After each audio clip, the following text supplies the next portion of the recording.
गुरु पर कुछ लोग कहते हैं कि बोलना बहुत कठिन है। कुछ संत हमारे कहते हैं, मैं सुना हूं, अब तक वहां से मैं भी सुनता रहता हूं, गुरु पर बोलना बहुत कठिन है। मैं कहता हूं गुरु पर बोलना सबसे सरल है। हाँ, गुरु के ज्ञान पर चलना बड़ा कठिन है। गुरु और सद्गुरु में अंतर होता है। दुनिया की कला का ज्ञान जो सिखाता है वह गुरु है। गुरु के बिना तो हम खाट बीनना भी नहीं सीख पाते हैं। पंचर बनाने के लिए भी किसी गुरु की आवश्यकता पड़ती है। कपड़े की सिलाई करना है, जो उसके जानकार है उससे सीखना पड़ता है। बहुत गुरु का हमारे जीवन में उपकार है, लेकिन गुरु से सद्गुरु एकदम भिन्न होते हैं। जो दुनिया का ज्ञान कराता है वह गुरु है। जो आत्मा परमात्मा का बोध कराता है, जो मोक्ष का ज्ञान कराता है, वह सद्गुरु है। यह जो गुरु पूर्णिमा होती है आषाढ़ की, यह वास्तव में सद्गुरु की पूर्णिमा है। जो मोक्ष का रास्ता दिखाता है, जो मोक्ष का मार्ग बताता है, वह सद्गुरु है। हमें जीवन में गुरु मिल गया है, इसकी पहचान क्या है? सदगुरु कबीर साहब की ही एक साखी है, गुरु मिला तब जानिए मिटे मोह मन ताप, हर्ष शोक व्यापय नहीं तब गुरु आपय आप। गुरु मिला तब जानिए मिटे मोह मन ताप। हमें जीवन में गुरु मिल गया है, इसकी पहचान क्या है? साहब कहते हैं मिटे मोह मन ताप। मन का मोह समाप्त हो जाए, मन का ताप नष्ट हो जाए, मन की जलन मिट जाए, मन का उद्वेग समाप्त हो जाए, यह है गुरु को पाना। और यह नहीं हुआ है तो अभी केवल गुरु किए हैं, गुरु जीवन में उतरे नहीं हैं। गुरु का ज्ञान अभी हमारे भीतर प्रवेश नहीं हुआ है। जब तक दुनिया से बरी नहीं हो जाएंगे तब तक गुरु से जुड़ भी नहीं पाएंगे। सबरी के लिए कहते हैं ना, सबरी अटूट विश्वास थी उसमें कि भगवान को पाना है। अद्भुत विश्वास, अद्भुत आस्था उसकी, मुझे भगवान अवश्य ही दर्शन देंगे। सबरी कहते किसको है? सबरी, स नाम संसार, बरी मतलब उदास। जो संसार से बरी हो, संसार से एकदम अलग हो, वो है सबरी। किसी कहते हैं ना, कोर्ट में जब मुकदमा चलता है अब वह अपनी गवाही पेश कर लेता है तो जीत जाता है, तब कोर्ट से उसको आदेश दिया जाता है कि आपको यहाँ से बाइज्जत बरी की जाती है। बरी मतलब अलग किया जाता है, यहाँ से छोड़ दिया जाता है। बरी मतलब स्वतंत्र। आपको यहाँ से बाइज्जत बरी की जाती है। बरी मतलब अलग करना, स्वतंत्र करना। तो सबरी का मतलब होता है संसार से जो अलग हो, सबरी। और जो संसार से बरी होता है, संसार से अलग होता है, वही गुरु को पा सकता है, अन्यथा गुरु को पाना असंभव है। गुरुत्व में आने के 5 स्टेज है। गुरुदेव जी कहा करते थे, जिज्ञासा, मुमुक्षा, साधुत्व, संतत्व और गुरुत्व। पहली होती है जिज्ञासा। कोई नए जिज्ञासु है, उसके मन में एक जिज्ञासा होती है कुछ जानने की। कुछ जानता है तब वह जिज्ञासा रखता है कि मोक्ष क्या चीज है, दुनिया से अलग हो जाना क्या चीज है, और मोक्ष क्या है और कैसे होगा। इसकी जिज्ञासा जब मन में बराबर बनती है तब वह गुरु के पास जाता है। और जब इसको समझ लेता है तब उसके मन में मोक्ष की इच्छा होती है। तो दूसरा स्टेज आता है, दूसरी श्रेणी है जिज्ञासा के बाद मुमुक्षा। जिज्ञासा जानने की इच्छा, मुमुक्षा मोक्ष की इच्छा। जब हम भली भांति जान लिए, समझ गए मोक्ष कैसे होगा, हमें कौन से उपाय करने से होगा, तब अब मोक्ष पाने की इच्छा होगी, प्रबल इच्छा। अब प्रबल इच्छा हुई तब अब साधना करने लग गए, तो साधुत्व काल आ गया। साधुत्व का मतलब है साधना की दशा। इस श्रेणी में साधक कई बार अपने मन से हारता है और कई बार इससे जीतता भी है। उबना और डूबना दोनों इसमें चलता है। ये साधना काल है, इसको साधुत्व दशा कहा जाता है। और जब अपने आप को साधते साधते जीतते जीतते जब एकदम जीत लेता है, वह है संतत्व की दशा। संत का मतलब ही होता है जिसका मन शांत हो गया हो। जो शांत मन वाला है वह संत है। जिसका मन अशांत रहता है, उद्वेगित रहता है, पीड़ित रहता है, अभी संत नहीं है, वो साधक है। तो साधना काल के बाद साधु संतत्व दशा आते, बिल्कुल मन पक गया है, अब भटकने का कोई चांस ही नहीं है। सदगुरु श्री विशाल साहब ने बहुत सुंदर कहा है, गुरु की भक्ति में निस्दिन बीते मानो जग उजरो। गुरु की भक्ति में निसी दिन, दिन और रात दोनों को साहब कहते, केवल दिन नहीं कहते हैं। गुरु की भक्ति में दिन और रात ऐसे बीते मानो कि संसार उजड़ गया हो। उजड़ा उजड़ा संसार है, क्या दिखता है। बरसात में देखो प्रीतम नगर जाने का मन नहीं होता है, कीचड़ पानी, यही संसार है। वही में बच्चे टट्टी कर रहे हैं, वही सुअर, वही कुत्ता टट्टी किया है। ये कीचड़ पानी का संसार है। गर्मी के दिन में जाओ, धूल धूल धूल, नाक में कपड़ा रखे बिना चलने का मन नहीं करता है। किस संसार के लिए हमको आकर्षण होता है? यही संसार है, धूल और कीचड़ भरी। इसी के थोड़े कंकर पत्थर जोड़ करके महल बना लिया जाता है, उसकी आसक्ति होती है।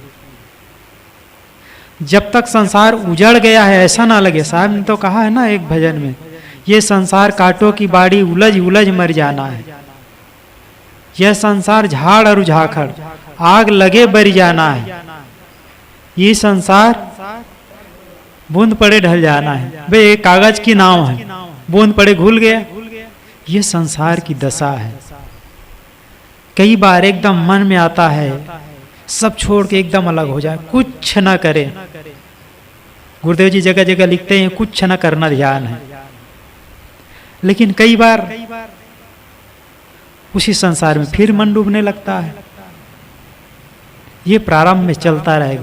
प्रारंभिक जो साधक है उसको घबराना नहीं चाहिए।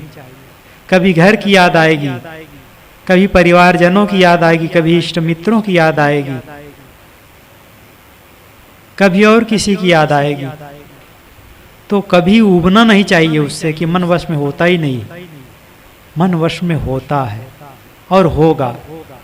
पूरा विश्वास और पूरी श्रद्धा जिसकी होती है वह अपने काम में आगे बढ़ता है।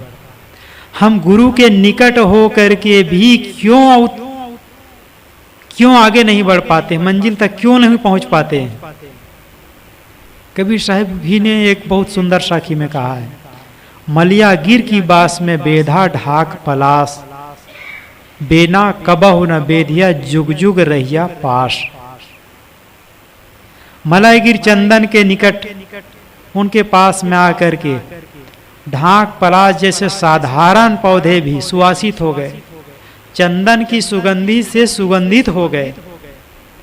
लेकिन बहुत ऊंचे होने वाले बांस में उसका रस भीगता नहीं।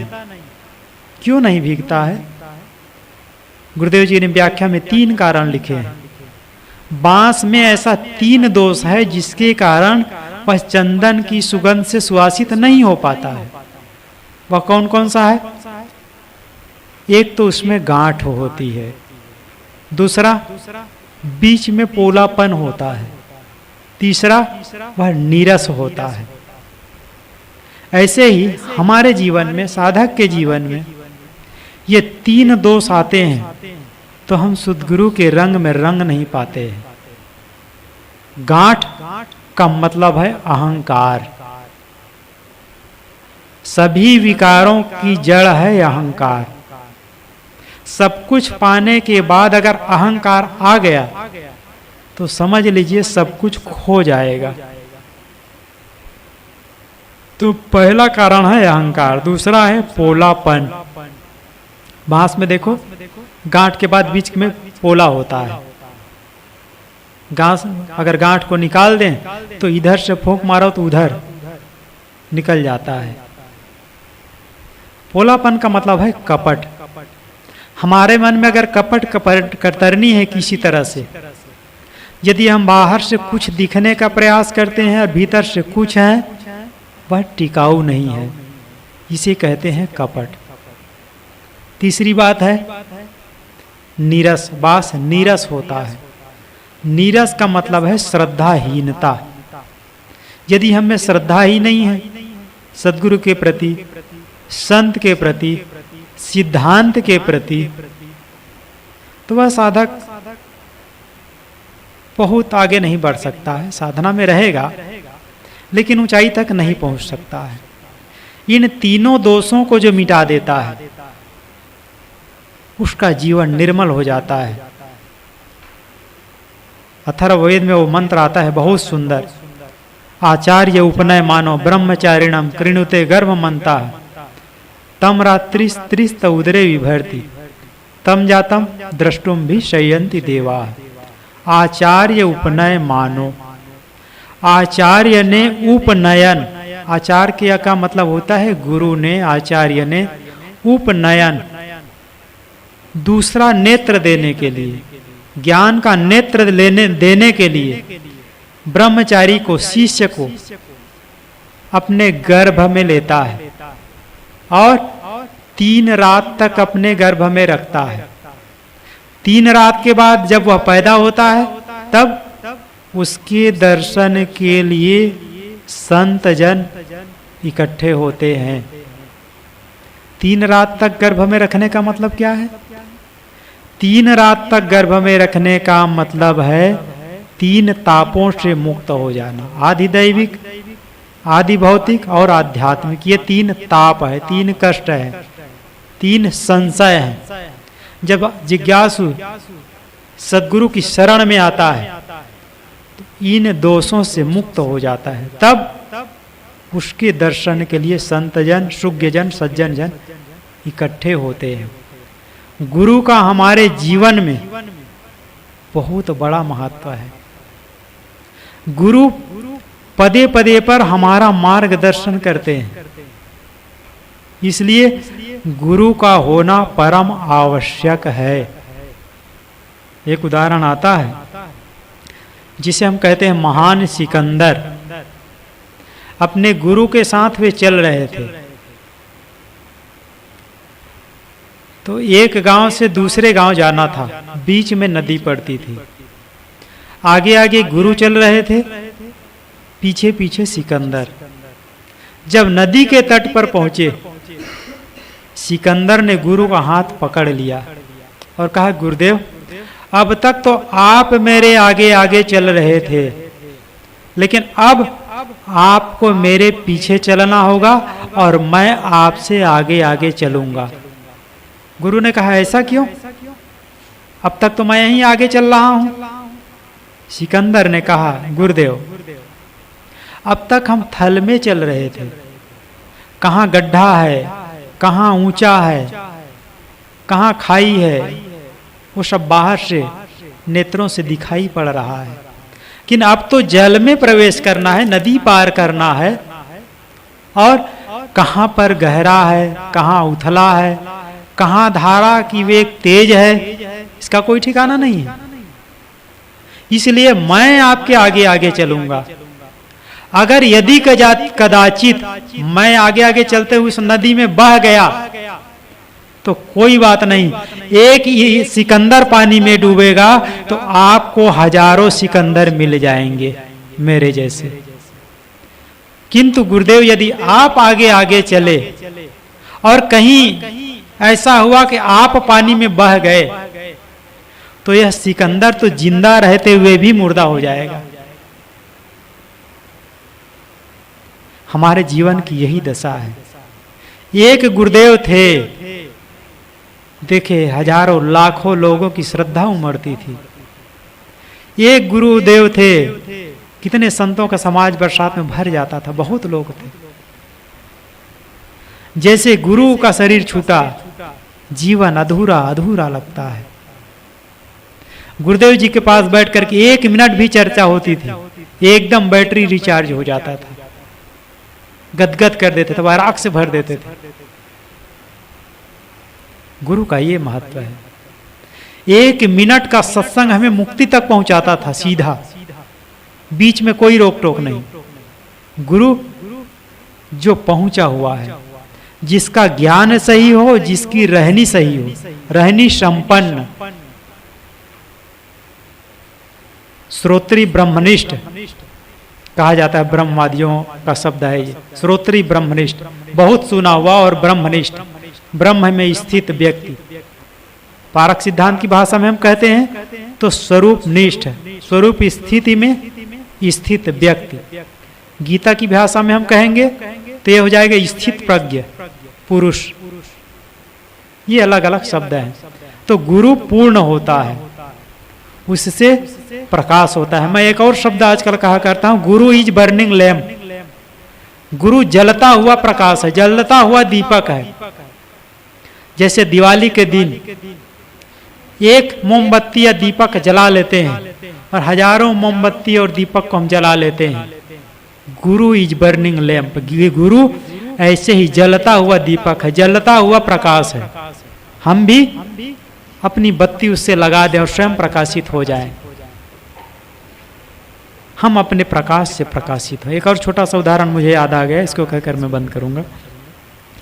एक शिष्य गुरु के पास आए थे, उनसे शिक्षा दीक्षा लिए, कुछ दिन रह करके उनसे शिक्षा लिए। जब वे जाने लगे तो अंधेरी रात थी। गुरु ने एक दीपक हाथ में पकड़ा करके उसको ले गया, अपने आश्रम के वो जो घेरा था वहां तक पहुंचाने गए, मेन गेट तक। जैसे ही मेन गेट पर पहुंचे, उस दीपक को फूंक मार करके बुझा दिया। शिष्य को आश्चर्य हुआ। शिष्य ने कहा, गुरुदेव ये आपने क्या किया? आपने खुद जलता हुआ दीपक मेरे हाथ में पकड़ाए और आपने ही फूंक मार करके बुझा दिया। अगर दीपक को बुझाना था तो दीपक दिए ही क्यों? और जब दीपक हाथ में पकड़ाए है तो उसको बुझाए क्यों? गुरुदेव ने बहुत सुंदर कहा, बेटा अब तक तुम मेरे प्रकाश से प्रकाशित हो रहे थे, अब तुम अपना प्रकाश जलाओ, अपना प्रकाश पैदा करो। यही है गुरु का गुरुत्व। गुरु अपने जैसे बनाना चाहते हैं। जब तक हम स्वयं प्रकाशित नहीं होंगे, दूसरे का प्रकाश कब तक काम आएगा? गुरु तो अपने प्रकाश से प्रकाशित हो चुके हैं। हम आज भी उन्हीं के प्रकाश से चल रहे हैं, उन्हीं की कृपा से चल रहे हैं। हम जब तक अपना प्रकाश जलाएंगे नहीं, तब तक हमारे जीवन में अंधकार कायम रहेगा। इसलिए हम सब अपना प्रकाश जलाने के लिए तैयार रहें और वही करें। अपना प्रकाश जिस दिन जल जाएगा, हमें कोई जाने या ना जाने, हमारा जीवन प्रकाशित हो जाएगा। इन्हीं शब्दों के साथ मैं अपनी बातों को विराम देता हूँ। बोलिए सद्गुरुदेव की जय।